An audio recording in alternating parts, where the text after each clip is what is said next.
prioritization. Sige, Senator, okay, you're next, Senator Padilla. Then I'll go back to Senator Bongo. Maraming salamat po. A'udhu billahi minasyaitanir rajim. Bismillahirrahmanirrahim. Alhamdulillah rabbil alamin. Bismillahi wassalatu wassalamu Allah Rasulillahi. Assalamualaikum warahmatullahi wabarakatuh.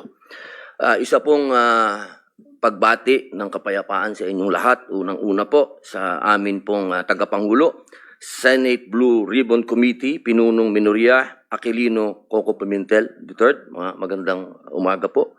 Sa amin pong pro tempore, Senator Jinggoy Estrada. Sa amin pong Majority Leader, Francis Tol Tolentino, sir. At sa amin pong Deputy Minority Floor Leader, Senator Risa Hontiveros.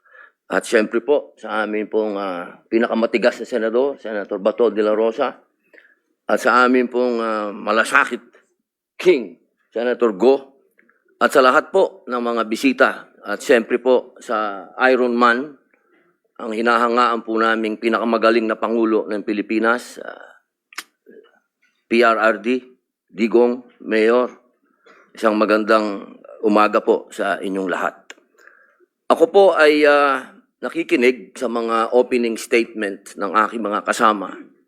Sila po ay mga batikan na senador, mga abogado, mga kilala na po na nagbibigay ng point of view sa legal na usapin. Ang akin pong pahayag ay naratibo ng isang convicted criminal. Ako po ay convicted. Ako po ay nakulong. Ako po ay nabuhay kasama ang mga kriminal sa Bilibid. At kilala ko po ang underworld. Siguro po, maaring sa ibang bagay, mas maraming nalalaman ang aking mga kasamang senador, pero pag pinag-usapan po natin ang mga kriminal dito sa bayan natin, ako po ang magsasabi sa inyo, napakadami na pong kriminal sa atin na walang puso, ang mga halang ang kaluluwa.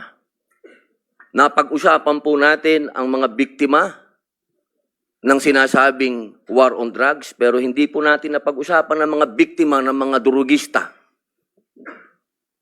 Kung paano pinapatay ang kanilang mga anak, pinapatay ang kanilang mga asawa, pinapatay ang kanilang kapitbahay. Kung paano sinira ng droga ang mga buhay ng mga pamilya ng OFW. Kung paano po sa loob mismo ng Bilibid, kung saan po ako nakulong ng 3 taon at ginawa ko pang pelikula ito. Ang pangalan po ng pelikula, maaari niyo pong panoorin, Hari ng Selda. Dito po ay binunyag ko na sa loob mismo ng Bilibid ay nagluluto ng shabu. 1998 po yun. Kung bibilangin po natin yung taon na yun, hanggang sa dumating ang Iron Man, ilang taon po yun. Ganun po kahaba ang mga panahon na namayani at talagang naghahari ang mga drug pusher sa Bilibid. Alam niyo po, mga mahal kong kababayan, wala po, totoo po. Ang kamatayan ng buhay ng isang tao ay yaan po ay bigay ng Diyos. Yaan po ay kayamanan, yaan po ay regalo sa atin ng Diyos. Pero, mga mahal kong kababayan, ang ating pong bayan ay nasa bingit ng napakalaking kapahamakan. Kung hindi po tatitindig ang ating kapulisan, kung hindi po tatayo ang ating mga law enforcement, tayo po ay tatalunin ng mga sindikatong nag-ahari na nagluluto na ng mga droga kung saan-saan.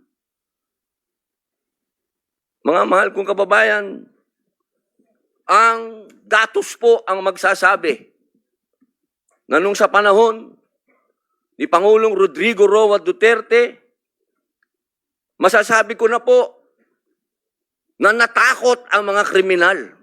Wala pa po siyang ginagawa. Doon lang sa commercial niya na last Christmas yun na to, natakot na ho ang napakaraming kriminal.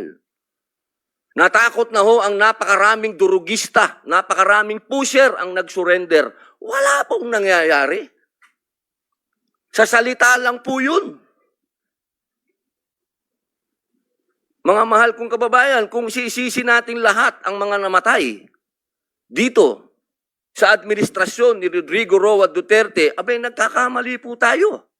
Alamin po natin kung ano ang drug underworld, kung ano ang mga drug syndicates. Ako na po ang nagsasabi sa inyo, regular na po ito tuwing magpapalit ang administrasyon, naglilinis ang mga sindikato. Magkakaroon talaga ng maraming mamamatay dahil naglilinis. Para pagpasok ng bagong administrasyon, yung kanilang mga alagang, mga kriminal, mga alagang, mga pusher, mga tapos na. Sana po, sa usapin na ito, maging realistic po tayo, mga mahal kong kababayan. Kung kailan ba natin na ibalik sa mga kababayan natin ang kalsada.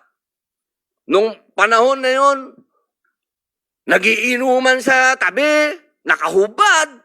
Ang mga babae, hindi makapaglakad. Hindi ka makapaglakad ng may cellphone ka. Aagawin ng cellphone mo, loob ng bahay mo, papasukin ka. Mga kababayan naman, huwag naman nating haluan ng politika ito. May mga bagay dito sa mundo na kailangan maging realidad tayo. Buong mundo, problema ang droga. Kung walang tatayo para lumaban dito, paano na ang kinabukasan ng mga anak natin? Paano na ang kinabukasan ng bayan natin? Kaya sana po ang inihiling ko sa lahat dito sa pagdinig na ito, iwasan ng politika at tingnan po natin kung saan talaga tayo tutungo ang bayan natin. Mga kababayan, lubog na po tayo sa utang, lubog pa tayo sa tubig, pati ba naman sa ganito, lubog pa rin tayo. Yun lamang po, maraming salamat po.